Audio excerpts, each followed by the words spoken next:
La tentative de coup d'État que l'armée dit avoir déjoué suscite beaucoup de questions. On en parle tout de suite avec Prince Epenge. Il est porte-parole de la coalition Lamuka et président du parti ADD. Bienvenue. Merci madame, merci et merci à toute l'équipe de Télé 50 qui nous fait l'honneur de nous recevoir ce soir. Alors, quelle lecture faites-vous des événements du dimanche dernier ? Écoutez madame, la coalition Lamuka s'est déjà largement exprimée. Mon parti Action pour la démocratie et le développement au Congo s'est déjà largement prononcé sur ce qui s'est passé le dimanche.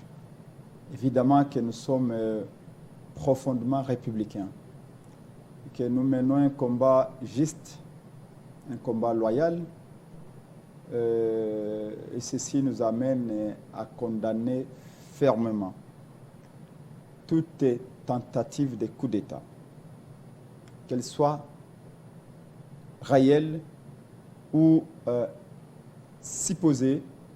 Tout coup d'État, et d'ailleurs, si c'est antenne de Télé 50, je l'ai déjà dit par le passé, tout coup d'État est condamnable. Que les choses soient claires, Lamuka n'a jamais été pour des putsch, moins encore pour des rébellions, même si les mécanismes de renouvellement de l'élite politique sont désarticulés volontairement par M. Félix Tshisekedi, qu'on a bloqué le processus de renouvellement de l'élite institutionnelle. Rien ne pourra justifier un coup de force quand on connaît si tous les dégâts que cela engendre après. Cependant, au sein de Lamuka, nous posons quelques questions. Nous sommes des observateurs, et comme vous le savez, la qualité première pour un observateur, plutôt pour un chercheur, c'est l'observation. Nous recherchons, nous nous posons des questions, parce qu'on nous dit que c'est une tentative de coup d'État. La première question qu'au sein de la Lamuka, nous nous posons, au sein de la DG, nous nous posons également, c'est que comment les assaillants, ces putschistes, ont pu accéder au premier bureau de la République. Oui, le bureau de M. Félix Tshisekedi, même s'il usurpe le pouvoir, c'est le premier bureau de la République. Comment ces putschistes peuvent accéder au premier bureau de la République aussi facilement? Palais de la Nation, c'est le premier bureau de travail de la République. Comment un groupe de gens peuvent y accéder aussi facilement? C'est supposé être un endroit le plus sécurisé du Congo. Parce que c'est là où on gère les affaires de la République, de l'État congolais. C'est la première question. Si les gens, les putschistes, les mutins peuvent entrer facilement comme ça au bureau, au palais de la Nation, c'est que n'importe quel Congolais serait exposé à ce type d'acte. C'est-à-dire que personne n'est en sécurité dans ce pays. Deuxième question que nous voulons savoir au sein de la coalition Lamuka et de la D2 Congo, quel rapport peut-on établir entre l'attaque de la résidence de M. Vital Kamerhe, qui n'est pas n'importe qui, il faut le souligner, et les palais de la Nation? Quel rapport y a-t-il? Kamerhe, jusqu'au moment où on parle, n'est ni ministre, n'est ni président de la République, n'est ni premier ministre, n'est ni président de l'Assemblée. Il est présidentiable en 2028. C'est sans les raisons qui ont été évoquées. Prince Epenge est aussi présidentiable en 2028. Qu'on trouve les liens. Pourquoi il y a l'attaque simultanément chez plutôt au bureau de M. Félix Tshisekedi et au domicile de Vital Kamerhe? Vital Kamerhe est un citoyen congolais qui mérite protection, comme tout autre citoyen. Nous voulons qu'on essaie un peu de nous faire les rapports. Pourquoi ces assaillants ont attaqué chez Caméré et puis au bureau, au palais de la Nation. Troisième question. Comment est-ce que certaines autorités qui ont l'obligation de nous protéger, et ici, les ministres, les vice-premiers ministres, le ministre de l'Intérieur, pour ne pas les citer, M. Peter Kazadi, a fait preuve de légèreté, de passivité, voire même de désinvolture dans le traitement de ce dossier. Tôt matin, les jours même où il y a eu tentative de coup d'État, je confirme parce que c'est ce que le gouvernement nous dit. Les jours où il y a eu tentative de coup d'État, les ministres de l'Intérieur, les patrons de la sécurité de chacun d'entre nous, s'est permis tôt matin de dire, de demander aux Congolais d'aller participer au concert de son ami Moïse Mbie au stade de Martyrs. Lui, Vous ministre de estimez qu'il l'Intérieur, ne devrait pas? lui, ministre de l'Intérieur, qui normalement dans un pays sérieux aurait dû être dans une réunion de crise pour voir comment démêler les vrais. L'armée l'a dit, la situation était déjà sous contrôle. Justement, c'est la raison pour laquelle Peter Kazadi n'a pas annulé ce concert. Vous savez que c'était dimanche, beaucoup de Congolais se sont rendus à l'église sans savoir ce qui s'est passé. Vous savez que 80% de Kinshasa est dans les noirs. Il n'y a pas de courant depuis un mois. Vous le savez. Et que les Congolais sont partis, ils n'avaient pas les moyens de suivre les infos. Parce qu'il n'y a pas de courant, évidemment. Et donc, le ministre de l'Intérieur va, pour sa première sortie, demander aux gens d'aller au stade, aller danser, aller chauffer les sièges du stade des Martyrs, alors que normalement, le ministre de l'Intérieur devait convoquer une réunion avec les responsables de la police, que le ministre de la Défense devait également dire aux gens ce qui se passe. Qu'est-ce que vous attendez de Peter Kazadi? Nous voulons savoir d'abord pourquoi il a fait montre d'un comportement aussi léger. Ce gars-là est payé par l'argent de l'État. Il a un cortège peut-être de plus de 12 véhicules qui coûtent chacun peut-être 80 000 $. Il est dans une maison climatisée. Sa famille est prise en charge par l'État. C'est pourquoi, madame, ce n'est pas pour aller participer au conseil de Moïse Mbie, c'est pour vous sécuriser. Sécuriser les Indiens, les Libanais, tous ceux qui paient les impôts ici, madame. Sécuriser les Congolais. Et il a manqué à son devoir. Pourquoi le ministre de l'Intérieur, M. Peter Kazadi, a préféré aller danser au stade que de convoquer une réunion pour sécuriser les Congolais? Vous savez, quand on dit qu'il y a tentative de coup d'État, on ne sait pas s'il y a eu des complices. Regardez, en France, on a poignardé quelqu'un, on a bloqué toute l'avenue, pendant toute la journée. Parce qu'on voulait chercher à savoir, est-ce qu'il y aurait eu des complices? Est-ce que le Messie agit seul? Est-ce qu'il y en a encore qui sont cachés quelque part? Tout ça, rien n'a été fait. Voyez-vous?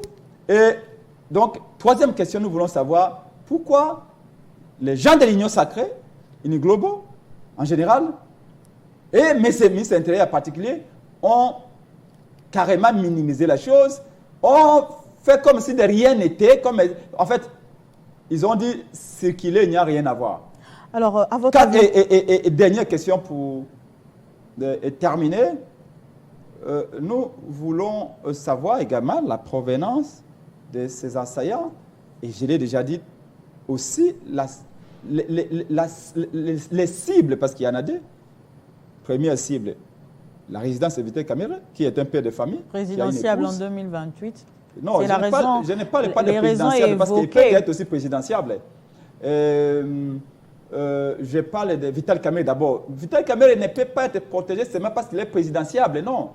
Vital Kamerhe est un citoyen congolais qui mérite une protection. C'est la raison pour laquelle il a été attaqué selon ses militants. Félix Tshisekedi est un Congolais qui mérite protection. Il est président, qu'il soit président ou pas. D'abord, Félix mérite la protection comme citoyen congolais, comme un Libanais qui vit au Congo également. C'est ça le rôle d'un État. C'est parmi les pouvoirs régaliens d'un État. Alors ici, nous voulons que ces réponses-là soient données le plus vite possible. Pourquoi nous le disons? Parce que, franchement, madame, il n'y a rien de nouveau sous le soleil. On a déjà vu des faux coups d'État sous Kabila avec Eric Kilenge. Vous savez, quand Kabila disait qu'il y a un coup d'État avec Eric Kilenge, moi je suis un fils de Kingabwa, j'ai vu Eric Kilenge, le cortège d'Eric Kilenge là-bas, avec la musique de Wenge Musique à BCBG à l'époque. Quelqu'un qui venait de tenter un coup d'État, qui partait avec un cortège, je crois, de 6 véhicules avec la musique de Wenge Musique à BCBG. Et vite baissé, c'est là où pas lui, il passait. Nous, les jeunes, on jouait au foot là-bas. Donc, on a déjà vu tout. Donc, les doutes est permis. Mais maintenant, c'est la raison pour laquelle, Prince Epenge, vous pensez que c'est la raison pour laquelle la population reste sceptique face aux informations officielles liées à ce coup d'État? Et je peux vous savez qu'on m'appelle Molobe, la peuple. Je suis la voix du Congo, madame Epenge, je peux vous confirmer que 99% des Congolais doutent. Maintenant, quel est le gouvernement, que M. Félix Tshisekedi torde les coups à ses doutes et qui démontre aux Congolais que ce qui s'est passé est vrai. Je l'ai dit et je le répète, nous ne pouvons pas accepter qu'il y ait des coups d'État dans un pays parce que ça régresse le pays. Mais qu'on nous dise également si c'est un coup d'État réel ou similé. On a l'impression un peu. Regardez aussi le timing de cette tentative de coup d'État. Au moment où l'Union sacrée, dans ses contradictions internes, dans leur avidité, ont bloqué la nation. Ils ne s'entendent pas, ils se battent. C'est du passé maintenant. Ils vont de réunion en réunion. Ils se sont entendus, ils ont proposé le ticket de l'Union sacrée pour le bureau de l'Assemblée nationale. Au moment où nous parlons, ils sont en train de voter. Ils ne s'entendront jamais, madame. C'est tout simplement le calme avant la tempête parce que le problème de ces gens-là, des membres de l'Union sacrée, de ces poids lourds de l'Union sacrée, c'est qu'ils veulent avoir les meilleurs postes possibles pour se faire le plus d'argent. Sachant que les derniers mandats, ils veulent tous être au bord du majoire et c'était le bon emplacement pour mieux marcher. Donc, croyez-moi, c'est vrai. Vous savez, je vous ai toujours dit, les voleurs s'entendent à voler un bien. Mais pour protéger le fruit du vol, plutôt partager le fruit du vol, c'est là où les Romains s'empoignèrent. Ne vous en faites pas. Ce qui nous inquiète, nous, c'est quoi? On a tellement vu des putsch en Afrique que la manière dont les choses se déroulent, d'après ce qu'on voit, d'après ce qu'on attend, on voit des putschistes qui arrivent quelque part et qui dansent avant de faire les putsch.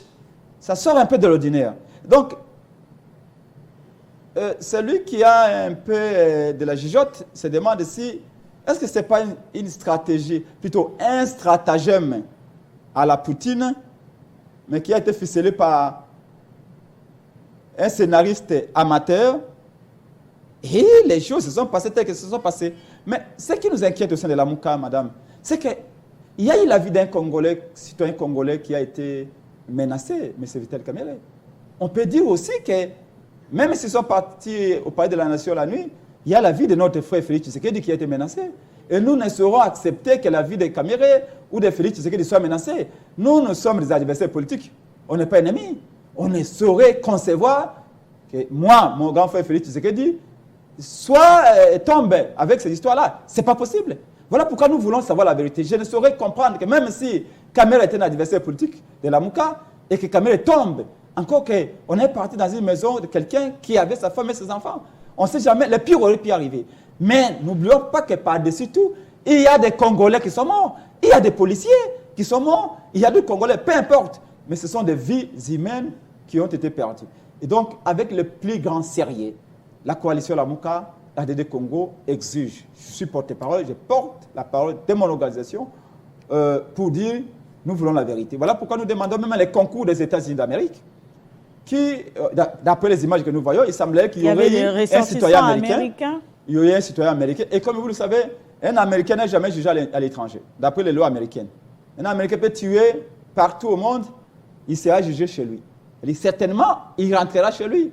Mais il ne va pas laisser les Congos dans cette merde. Donc, nous voulons la vérité. Et nous, la Mouka, ADD Congo, je l'ai dit ici, nous sollicitons l'expertise des États-Unis d'Amérique pour épauler le Congo. Les États-Unis ont des satellites et plusieurs moyens pour savoir ce qui s'est passé. Il y a eu des mortiers tirés en pleine ville, madame. C'est dangereux. Est-ce que vous savez la pauvreté, madame? Vous savez que le Congo, sous Félix Tshisekedi, est devenu un enfer sur terre. En ce moment où je vous parle, il n'y a pas d'eau. Il n'y a pas de courant. Vous Quand avez la dites, chance d'avoir enfer sur terre, repassé votre... c'est quand même trop grave. Hein? C'est grave, monsieur. Vous êtes bien Prince habillé, madame. Epenge. Vous avez repassé. Je vois, c'est très bien. Mais c'est pas, vous avez un groupe électrogène. Moi, je n'en ai pas. Bon, vous voyez, ma chemise, comment elle est? Elle n'est pas repassée? Oui, mais c'est comme si ça sort de la bouche d'un crocodile. Donc, parce qu'il n'y a pas... Vous pouvez faire des communes, vous ne trouvez pas d'électricité, madame. Qui encore peut faire une provision, mettre même mais le un problème poulet dans un d'électricité frigo? ne date pas d'aujourd'hui, Prince mais Epenge. oui, mais on vient au pouvoir, ce n'est pas pour constater les dégâts, c'est pour changer les dégâts que vous avez trouvés. Ça fait 6 ans que Félix est là, madame. Ça fait 6 ans. Il n'y a pas de route à ce moment où je vous parle. Kinshasa, il n'y a pas un endroit où vous pouvez rouler dans cette ville ici. Tout le monde quitte la maison à l'air et tout le monde arrive au boulot en retard.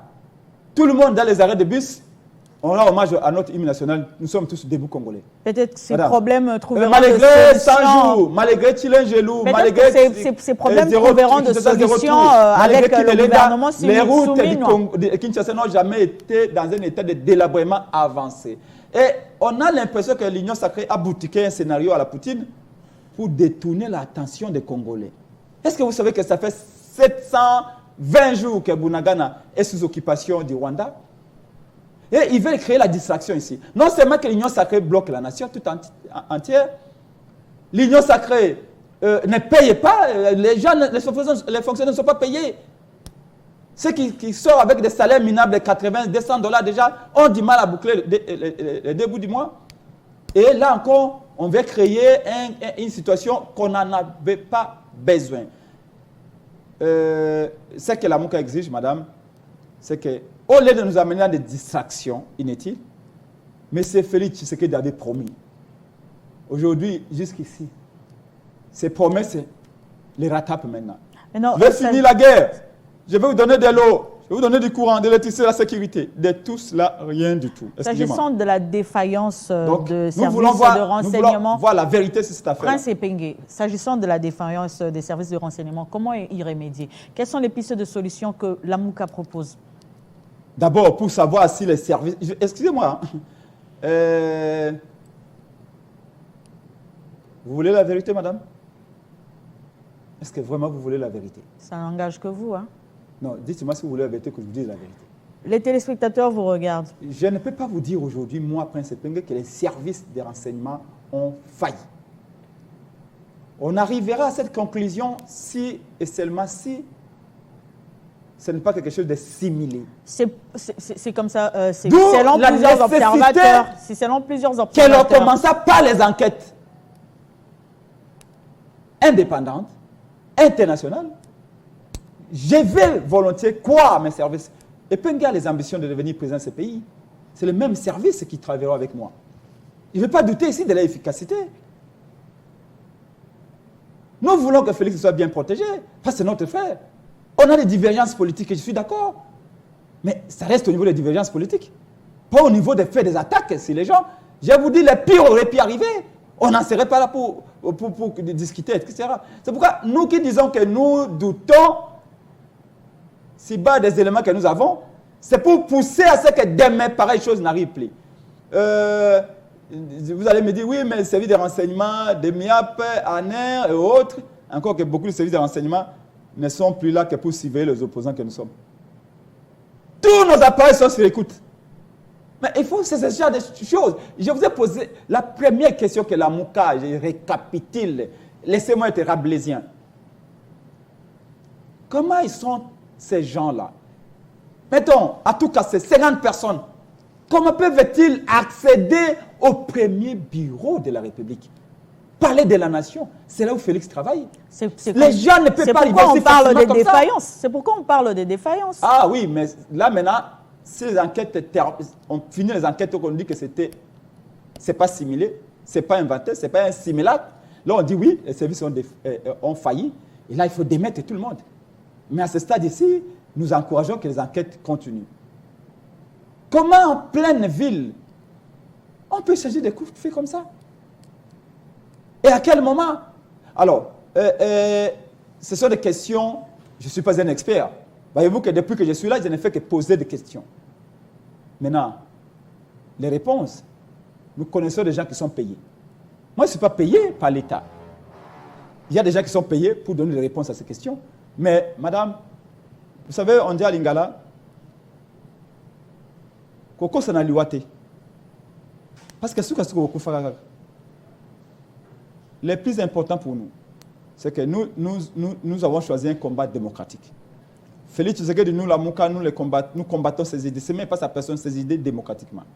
Il est hors de question qu'on nous amène dans des scénarios où le Congo soit endeuillé à nouveau. Nous n'accepterons pas cela. Je l'ai dit, nous sommes adversaires politiques. Tous les membres de l'Union sacrée, nous sommes adversaires politiques. On n'est pas ennemis. Si de l'Union sacrée, des l'IDPS nous prennent pour ennemis ou comme ennemis, nous, en tout cas, l'AMUCA, avec Martin Fayulu, Popse Kali, le Prince Peng et les autres, nous, ADD Congo, nous ne prenons pas Félix, Kamere et les autres comme ennemis. Donc, nous voulons qu'on puisse démêler les torsions des serviettes, qu'on sépare les choux de la chèvre et qu'on clarifie les tableaux, qu'on déboussaille les choses et qu'on voie in impecto. Je me dis, malgré moi, les doutes persistent. Mais ce qui me choque encore, c'est ce qui explique la réaction des Quinois. On doit dire que les Quinois ont été insensibles à ces événements. Et c'est un signe, madame. C'est un signe. Vu l'engouement au stade de martyrs. C'est un signe. Et il y a des signes qui ne trompent pas. Que les peuples soient indifférents avec ces tentatives de coup d'État. Cette tentative de coup d'État. C'est comme si le peuple disait, on s'en tape, on s'en fout. De toute façon, ils peuvent passer, ça ne nous regarde pas. Si c'était pour faire un test de popularité, je peux vous dire l'Union sacrée peut pleurer. L'Union sacrée a perdu toute légitimité. Dans un pays où le peuple porte un régime, une pareille chose arrive, le peuple est dans les rues. Mais vous avez vu que les Quinois ont dit, ah, Makamuna Bango. C'est grave. Moi, je suis chef de l'État. Pareille chose arrive, je démissionne. Le peuple ne réagit pas. Au contraire, les peuples sont partis au stade et disent, oh, Kabila Zonga, Kabila Zonga. Je ne comprends pas ça. Je ne comprends pas les Quinois, je ne comprends pas les Congolais. Mais qu'est-ce qui se passe? Non, mais moi, par contre, moi, comme l'idée politique importante de ce pays, je suis inquiet. Je suis inquiet. Parce que je n'ai pas compris. Quand je dis les comportements légers, il n'y a pas que le ministre de l'Intérieur qui a mené ces comportements-là, qui a fait montre d'un comportement léger et désintéressé. Tous les membres du gouvernement, c'est comme si c'est pas en fait, c'est comme si rien ne s'est passé. C'est qu'il est rien à voir. Mais alors qu'on nous dit que c'est une tentative de coup d'État, regardez les comportements des ministres, des députés de l'Union sacrée. Pour preuve, ils sont là en Assemblée nationale, ils sont en train de voter des lois. Et ils disent que non, nous les peuples, nous portons les deuils. Mais non. S'il vous plaît, ne nous prenez pas pour des cons. Vous savez les Congos? Madame, c'est le pouvoir, arrête le pouvoir. Même quand Mobutu était président, il y avait d'autres Mobutu, peut-être déjà aussi plus puissants que Mobutu, qui étaient dans ce pays, que vous ne connaissez pas, qui n'avaient pas le pouvoir politique, n'avaient pas le pouvoir militaire, etc., mais qui étaient là, qui étaient aussi importants. Je vous le dis, soyons humbles. Nous voulons la vérité.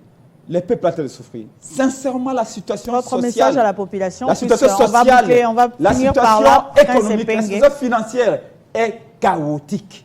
J'ai été à l'université de Kinshasa. J'ai vu la vie des professeurs d'université. J'ai raconté des chefs de travaux, des assistants. J'ai vu. Les Congos ne vivent pas. Partout où je vais, on me dit, mon le peuple prince, on ne vit plus. J'ai vu de l'administration. Vous allez dans une commune, le Congo, c'est l'enfer.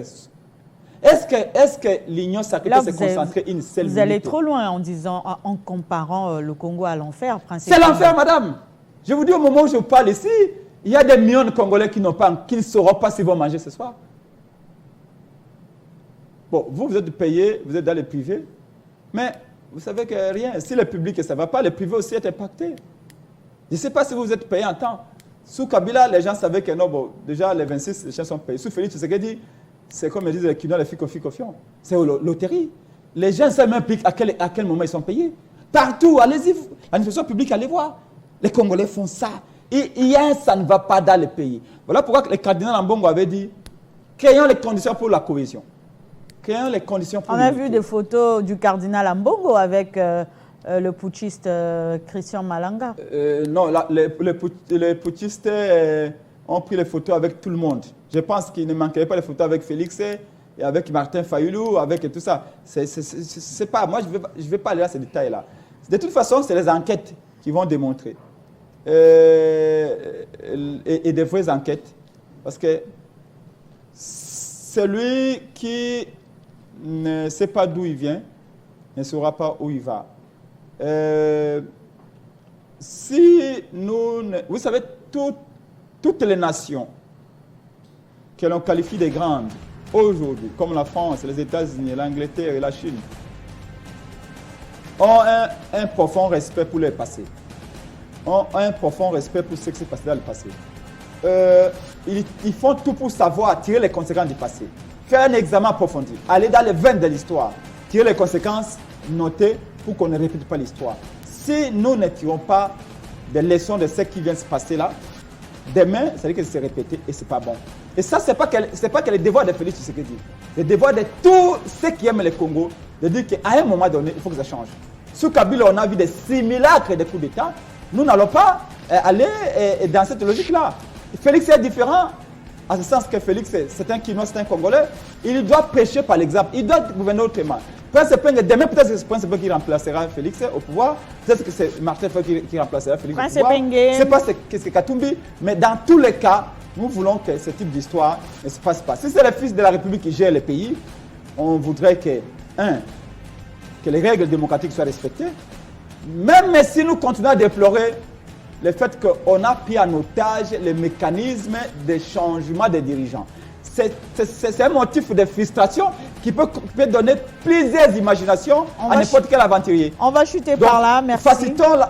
Facilitons les choses à ce que, surtout pour les élections à venir, qu'il y ait aussi des véritables réformes pour que demain, quand il y a élection, qu'on s'applaudisse, c'est ce qu'on disait. Si c'est jamais Kabound qui a gagné, on applaudit Kabound. Si c'est Epenge qui gagne, on applaudit Epenge, on lui souhaite bonne chance. Et c'est comme ça que la nation avance. Est-ce que vous n'avez pas l'impression qu'avec Félix Tshisekedi, nous sommes rentrés 10 ans en arrière? Votre message est passé, Prince Epenge. On va finir par là. Merci d'avoir répondu à notre invitation. Je rappelle que vous êtes porte-parole de la coalition Lamuka et président du parti ADD Congo. C'est un honneur partagé, madame. Merci. Merci de votre attention soutenue. Ne quittez pas vos chaises. Tout à l'heure à 19 h, suivez la grande édition du journal avec Christopher Ochokum.